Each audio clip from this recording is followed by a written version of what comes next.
자, 비상계엄 사태 때 사실 우리가 예상하고 있었던 거는 뭐 이제 윤석열 측에서는 뭐 민주당이 계속해서 뭐 쟁점 법안을 단독 처리한다, 자꾸 탄핵을 추진한다 이런 것 때문에 계엄했다 이렇게 변명을 하긴 했지만 그 결심한 가장 핵심적인 동기에 김건희가 있음을 우리는 모두 다 알고 있었잖아요. 근데 내란 특검이 공소장 변경을 추진한다고. 네, 이런 소식이 전해졌습니다. 근데 뭐 일단은 공소장 변경은 각 피의자마다 사정이 필요할 시에는 변경을 해야만 하고요.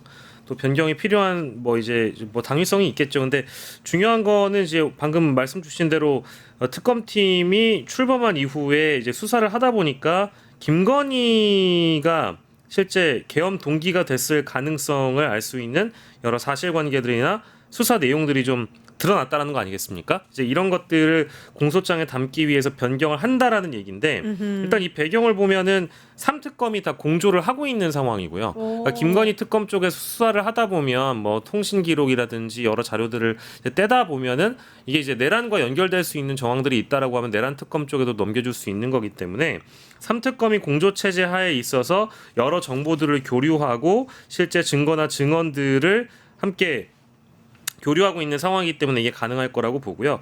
그리고 두 번째는 우리가 이미 다 알고 있는 김건희의 범죄 행각들은 분명히 사실관계로서 규명되어가는 단계인 것 같습니다. 그게 아니라고 하면은 특검이 이런 브리핑을 통해서 이 정도의 얘기를 하지 않을 거거든요. 분명히 있는 것 같고요. 그거는 뭐 자세한 사실관계가 나와봐야 알겠습니다만은 내란과의 연관성이잖아요. 내란에 대한 것을 사전에 김건희가 알았냐 몰랐냐는 매우 중요한 부분이죠. 왜냐하면 이제 그 우리가 명태균 씨 표현입니다마는 장님무사 안진뱅이 마법사였나요? 뭐 이제 그런 표현 썼었잖아요. 사실상의 책략가는 김건희고 이 대한민국을 실제 지배했던 거는 윤석열이 아니라 김건희 정권이라는 표현을 써도 될 정도로 참 많은 이제 국정 개입이 드러나고 있는데 내란의 시도를 김건희가 몰랐을까? 가능성은 낮아 보이고 실제 여러 국무위원들과 비화폰으로 통화를 하면서 내란을 직접 가담하거나 조율했을 가능성도 분명히 있다라고 봐서 가능성을 열어놓고 봐야 될 것 같고요. 다만 마지막으로 우려되는 것은 김건희가 내란과의 연관성은 아무튼 온갖 힘을 다해서 다 끊어내려고 노력을 할 겁니다. 나는 모른다. 난 진짜 모른다. 나는 이걸 사전에 알지도 못했고 개입도 안 했고 다 남편이 알아서 한 거다. 라고 얘기를 할 겁니다. 왜냐하면 윤석열은 이미 내란 수괴 혐의이기 때문에 사형 아닌 무기징역이라서 이 혐의를 떠넘기는 데만 지금 급급할 거고 앞으로도 일관성 있게 떠넘길 겁니다. 그래서 어떻게 이제 자기 방어를 하는지가 중요할 텐데 그걸 규명할 만한 증거들이 좀 많았으면 좋겠네요. 김건희도 내란 가담 혐의로 좀 처벌받을 수 있게끔. 그럼 어느 정도 나왔다고 보시는 거네요. 그러니까 뭐 일부 있는데 이거를 지금 이제 발표하기에는 적절치 않겠죠. 근데 아무튼 추진을 한다는 걸로 봐서는 조금 핵심 증거들이 어느 정도는 보이기 때문에 추진을 한다는 게 아닌가. 그러니까 뭐 연관성에 대한 증거는 이미 익히 드러나 있는 걸로 우리가 좀 알고 있는 것들이 몇 가지가 있죠. 그러니까 12월 3일 비상계엄 전날 12월 2일에 하루 종일 키워드는 그 명태균의 황금폰이었고, 아하. 그러니까 지금 저는 그 주목해야 되는 부분은 과연 윤석열이라는 사람이 김건희에 대한 뭐 황금폰도 이제 공개가 되고 뭔가 그 수사망이 좁혀오니까 이걸 막아주기 위해서 윤석열이 비상계엄까지 한 것인가? 아니면 김건희가 비상계엄을 야 나 막아줘 이거 해가지고 막아줘라고 해서 깊숙이 개입돼 있는 것인가? 이게 저는 뉘앙스가 많이 다른 거란 말이에요. 김건희의 가담 여부가 크게 다르기 때문에. 근데 김건희의 가담 여부에 대해서는 우리가 일단 그 비상계엄 전후로 해가지고 그 조태영 국정원 장관의 문자. 근데 조태영 국정원장 뭐 이례적인 일이다. 근데 기억이 안 난다. 근데 며칠 뒤에 갑자기 그거 번호 바뀌어서 문자 온 거다. 납득하기 어려운 핑계를 그렇죠. 댔거든요. 예. 그리고 노상원 전 정보사령관 이번 비상계엄에 깊숙이 개입되는 거로 알려져 있고 그 우리 민주당 인사들 다 막 체포하고 하는 것도 깊숙이 계획을 짠 걸로 지금 의혹을 받고 있는 노상원 그 정보사령관이 그 햄버거 회동 햄버거집에서 같이 회동했던 사람들의 증언 속에서 김건희랑 통화하는 거 들었다 봤다라는 증언들이 나왔단 말이에요.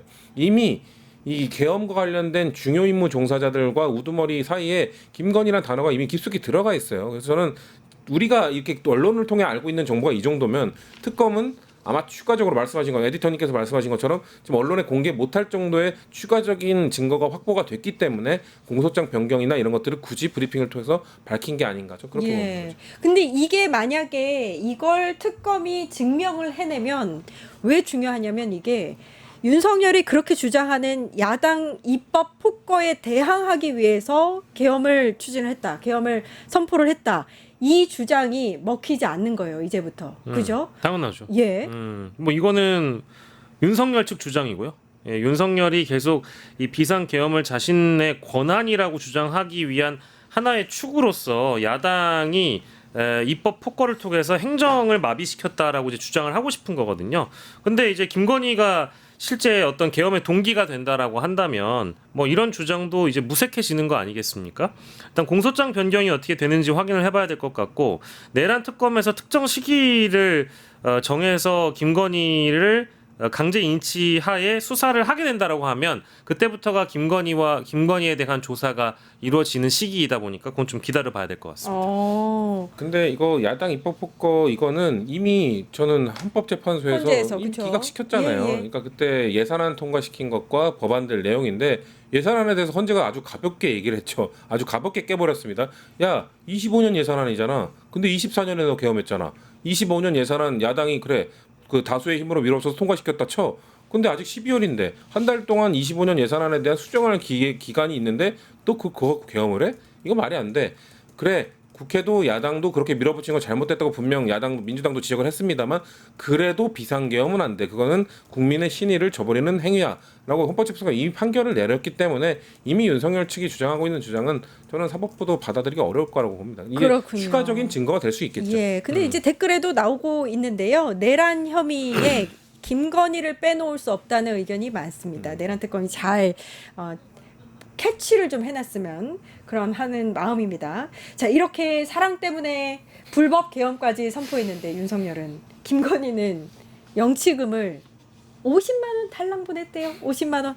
이게 일단은 이 시기가 윤석열의 첫 구속 시기가 있었던 1월 17일과 1월 20일 각각 보냈거든요. 예. 김건희가 첫날 1월 17일에 보내고요. 최은순이 1월 20일에 보냈습니다. 근데 김건희는 50만 원을 보낸 거예요. 이게 영치금은 아마 제가 알기로는 최고 한도가 400만 원인 걸로 알고 있거든요. 그래서 보내면 보낼 수 있는데 50만 원밖에 안 보냈다라는 건 무엇을 의미할까? 무엇을 의미하죠? 김건희가 숫자 5를 좋아하기 때문에 오, 뭐야. 그럼 55만 5,500원. 뭐 그렇게 보내도 되는데 과거에 이명수 기자 강의료를 105만 원 줬었잖아요. 네, 그래서 실제 5와의 연관성 우리 저번에 뭐 오방기둥 이런 얘기도 했었으니까 숫자 5를 대단히 좋아한다라는 설이 있지 않습니까? 진짜 싫다. 근데 김건희는 이제 50을 보냈습니다. 근데 그렇게 따지면은 왜 최은수는 또 100만 원을 보냈을까? 도합 합치면 150만 원이어서 5자가 들어가기 때문에 100만 원을 보낸 걸까? 이런 상상도 해봤는데 이거는 그냥 최은순이 김건희에게 아마 전화를 해봤을 거예요. 너는 얼마 보냈니? 너는 얼마 보냈니? 야, 너 저 얼마- 50 나- 보내. 나 얼마 해야 돼? 엄마 나 50 보냈어. 아까 죽겠어. 그러면 내가 장모고 사위사랑은 장모라고 하는데 내가 너보단 더 해야 되는 거 아닐까 싶어가지고 2배 한 거 아니겠습니까? 이제 그런 한번 추론을 해보고요. 뭐 어쨌든 결론적으로는 역시 사위사랑은 장모님이다. 야. 이거를 다시 한번 떠오르고 돈이 참 많은 사람들인데 몇십억 대 자산가인데 50만 원, 100만 원은 좀 너무했다. 아니 그리고 그 몇십억대 자산 지켜준 게 윤석열 아니었나요? 검찰총장 그 전부터 검사 시절부터 사실 수많은 의혹들이 이 검사 사위 도서 본인들의 범죄 행위를 보호해줄 사람을 찾았던 거고 그래서 윤석열을 받아들였고 그래서 윤석열은 그 업무를 충실히 수행했고 그래서 계엄까지 해줬고 그러면 너무 적게 보낸 거 아니? 이거 이자 보낸 것도 아니고 뭐 50만 원, 100만 원이면 저는 굳이 상상하고 싶지 않지만 제가 윤석열하면 너무 억울할 것 같은데요.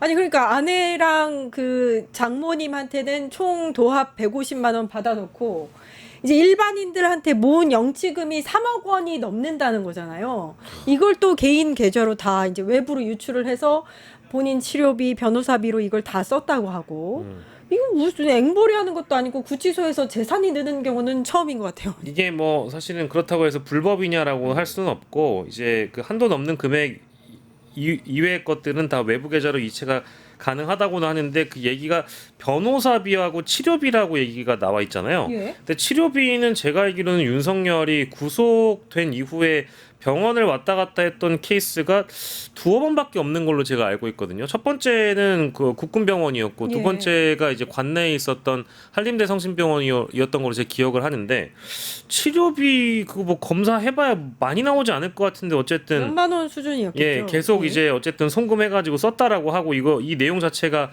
정확하게 밝혀진 게 없기 때문에 다만 우리가 이제 기억해야 되는 거는 3억 1천만 원이 넘는 거잖아요.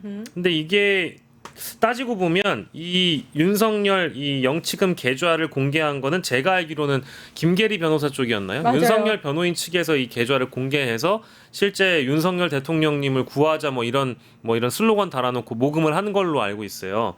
이런 걸 보면은 일단 첫 번째로는 윤석열 코인빨은 좀 약하다라는 생각이 드네요. 왜냐하면 전직 대통령이거나 아니면 윤 어게인까지 외치는 사람들이 그렇게 많다면서요. 근데 3억 1,700만 원? 아, 오히려 이거밖에 적은 거다. 못 모았다라고 하면은 일단 약발이 많이 떨어진 일단 스피커가 된 것 같고요. 윤석열이라는 뭐 그들이 보기엔 메시아라는 사람들이.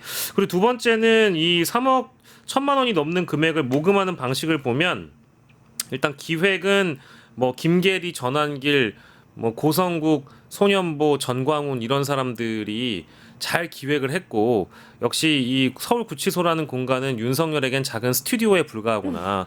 여기에서 이제 우리가 오늘도 얘기 나올지 모르겠습니다만은 속옷바람에 빤스 수계로서 이 어떤 빤스 보여주고 그 코인을 얻어가는 꼭 우리가 뭐라고 하죠?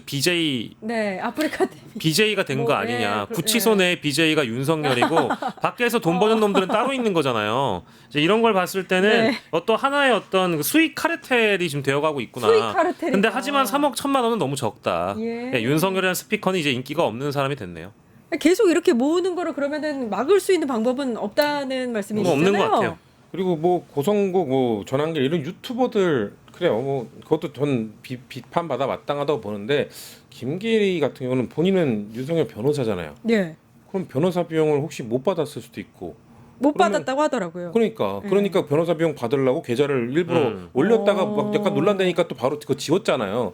그러니까 이미 쓱 흘려가지고 영치금 좀 받아서 변호사비 좀 주세요. 약간 거의 그런 식으로 쓴 거 아닙니까? 그러니까 예. 본인 돈 받으려고 올린. 그러니까 저는 김계리라는 사람이 뭔가 윤석열을 되게 옹호하고 보호해 주는 것처럼 보이지만 자세히 들여다보면 그런 사람도 아니에요. 되게 윤석열을 이용한다는 느낌이 많이 들어서 사실 이 변호사라는 사람이 그 다른 유튜버들 아까 말씀드린 뭐 이 수익 창출 유튜버는 원래 레카 장사하는 사람들이니까 그 사람들이랑 뭐가 다른가? 저는 이 김계리 변호사도 그렇게 썩 순수한 목적으로 그 윤석열을 보호해주고 있다고 생각하지 않아요. 아, 본인 돈 벌려고 그러니까 계좌를 공개했다 이렇게 보시고 계시네요. CCTV 어제 법사위에서 확인을 했는데 당신 검사해봤어? 어? 예? 나는 미결수야 미결수. 아. 이게 내가 할 아이 게 그 아니네. 황현실 씨는 그 검사를 해봤습니까? 눈 방금 눈. 아이 검사를 해봤냔 말이에요. 예? 대통령이셨던 분이 이러시면 네. 안 됩니다. 아이 나는 그 미결수라고 미결수. 제가 초반에 그 눈 잡혔나요? 네, 약간 눈 접신하는 수준이었거든요. 아이고. 접신. 확신. 이게 어떻게 보셨어요? 어제 이 소식이 전해졌는데 어떻게 보셨는지. 네, 잘 봤습니다. 네. 할 말이 없어요, 진짜로. 근데. 그러니까 이거에 대해서는 일단 열람했다는 사실과 그리고 거기서 나온 발언과 그리고 영상이 유출된 것 이거 좀 분리해서 볼 필요가 좀 있다고 보는데요. 열람 필요성에 대해서는 저는 100% 공감하고 계속 주장을 했던 부분이고 왜냐면 아니 윤석열 측에서 지금 특검 고발했고 막 인권 침해 당했다 막 다쳤다 거짓말했잖아요. 지금 거짓말인 거 드러났잖아요. 그러니까 그거에 대해서 이렇게 다치게 하고 특검이 무리하게 하고 있다 그러면서 결국 특검 전체 수사에 영향을 주려고 하는 거짓말이었기 때문에 그거에 대해서는 이거에 대해서 누군 그 국힘 측에서 이렇게 얘기하거든요. 고소고발 됐으면 사법부에 맡기면 되는 거지 왜 법사위원들이 가서 보냐 이렇게 얘기하는데 아니죠. 특검 전체 수사에 영향을 주려는 행위였기 때문에 이거는 법사위원들이 빨리 가서 확인하고 CCTV를 가려줄 필요가 있었던 겁니다. 다치지 않았다 인권 침해 없었다 그런 걸 확인해줬기 때문에 전 분명히 필요했던 거고 그런데 거기 과정에서 윤석열이 말했던 너는 이거 해봤어? 검사해봤어? 최순실도 이렇게 안 했어. 최순실도 스스로 걸어 나갔어. 난 달라. 최순실을 걸어 나간 이유가 뭐예요? 최순실 같은 범죄자도 그리고 일반 국민들은 이렇게 강제 집행하러 오면 걸어 나갑니다. 아 이제 강제 집행 당하는구나 하고 걸어 나가요. 본인이 27년 동안 검사 그래 그 잘난 검사 생활하면서 계속 그래 왔잖아요. 뭐 구치소에서 버티는 사람들도 있다 안 나가는 사람들도 있다는 합니다만 그런 사람들에서 윤석열을 검사하는 윤석열은 어떻게 됐습니까? 그거에 대해서 추한 모습, 끝까지 뻔뻔한 모습 보인 것에 대해서 저는 당연히 국민들이 알아야 된다고 봤고, 다만 이거 유출된 거에 대해서는 저는 의견이 좀 다릅니다. 저는 이 유출 완전 보여줘야 된다 이런 의견도 있는데 저는 보여줄 필요는 없다고 보거든요. 저도 하도 떠돌아서 봤는데 보는 순간 기분이 너무 안 좋아요. 예. 불쾌해요. 그러니까 보고 싶지 않은 영상이란 말이에요. 많은 국민들이 보고 싶지 않은 영상을 굳이 또 봐야 되는가? 저는 그것 때문에 이 19초인가요? 이것 때문에 괜히 열람의 목적은 분명하고 필요했음에도 불구하고 다른 그 격가지로 괜히 논쟁이 좀 비켜갈까봐 그건 좀 우려스럽습니다. 윤석열은 아직 자기가 검사라고 생각할지 모르겠지만 지금 피의자 신분이고 또 피고인 아니겠어요? 그러면은 일단 피의자로서 자신이 어떤 태도를 갖춰야 되는지를 좀 되돌아봐야 되는데 별 기대를 안 하죠. 그래서 뭐 이런 모습인 거에 대해서 또 평가는 하긴 해야 되니까. 근데 본인이 과거에 뭐 말을 그런 얘기를 했다라고 하잖아요. 불법인 걸 알면서 내가 검사를 27년이나 했는데 이걸 불법인 걸 알면서 어떻게 따르냐. 네. 본인은요. 본인이 검사 시절에 피의자 어떻게 다뤘는지 뭐 일일이 설명해 드려야 될까요?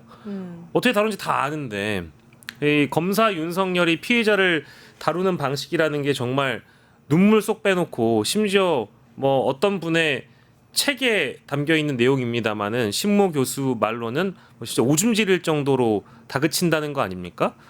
그렇게 했던 사람이 이제 와서는 굉장히 뭐 마치 무죄 추정 원칙을 지키는 것 마냥 자신은 합법적인 것만 다 따르겠다라고 주장을 한다는 게 이게 말이 안 되고요. 일단은 말이 안 맞잖아요. 두 번째로는 지금 교도관들이나 이런 사람들한테 했다라는 얘기를 보면 굉장히 오만불손하잖아요. 이제 교도관들은 법을 집행하는 일선 현장에 있는 이제 공무원들이기 때문에 그 사람들한테 반말조로 내가 검사였고 뭐 어땠고 저쨌고를 얘기할 필요는 전혀 불필요한 얘기인 것이고요. 세 번째로는 이게 지금 다 거짓말이 드러난 거잖아요. 예. 제일 심각한 거는 윤석열 측 변호인이 뭐라고 얘기했냐면 특검이 윤석열의 팔다리를 잡아서 끌어내려 했다. 여기 이거 전체 풀 녹취록을 보면은 그런 내용 안 나와요. 뭐 물론 특검보가 그렇게 지시를 하려고 하는데 계속 손대지 말라고 저항하잖아요. 그러다가 앉아있는 의자를 통째로 들어 올리다가 윤석열이 떨어져서 다쳤다. 이것도 죄송합니다. 거짓말이거든요. 네. 이것도 앉아있던 의자를 통째로 들어 올리려고 했는데 안 됐고 바퀴를 또 끌고 가다가 자기가 철푸덕 주저앉았대요. 그러면서 막 항의를 했다라는 거 아닙니까? 예. 이러면 안 되는 거라고? 아. 이게 좀 다 거짓말이잖아요. 그러니까 저는 윤석열 측 변호인들이 왜 이런 거짓말을 해서 국민을 기망했는지에 대해서는 적어도 해명은 해야 된다. 이런 말씀 드리고 싶고 제일 듣기 싫은 얘기가 우리 역사일에 없는 일이다라면서 체포영장 집행을 방해하는 변호사가 있어요. 근데 그 변호사가 또 동일한 인물 같아요. 기자회견 한답시고 구치소 앞에서 단군 이래 처음 있는 일이다. 그랬었죠. 예, 장정 여러 명이 막 사지를 끌어내려고 했다. 이런 또 그렇게 뻥을 표현했습니다. 쳤거든요. 예. 그러니까 이게 다 거짓말이라는 거를 이번에 그 법사위원들이 보고 나서 국민들한테 공개를 한 거기 때문에 전 다른 건 모르겠고 이거 변호사들이 좀 뭐라고 해명이라도 해봤으면 좋겠어요. 일단 예. 속았다라는 느낌에 불쾌했습니다. 일타 정치 응? 여기까지 하겠습니다. 아 그래요? 시간 예. 벌써 다 됐어요. 아이고. 더 하고 싶지만 박영식 시사 에디터, 성치훈 더불어민주당 정책위 부의장님 고생해 주셨습니다. 감사합니다. 이어서 끝내주는 경제 방송되고요. 저는 내일 4시 50분에 다시 찾아뵙겠습니다. 함께해 주신 여러분 감사합니다. 고맙습니다.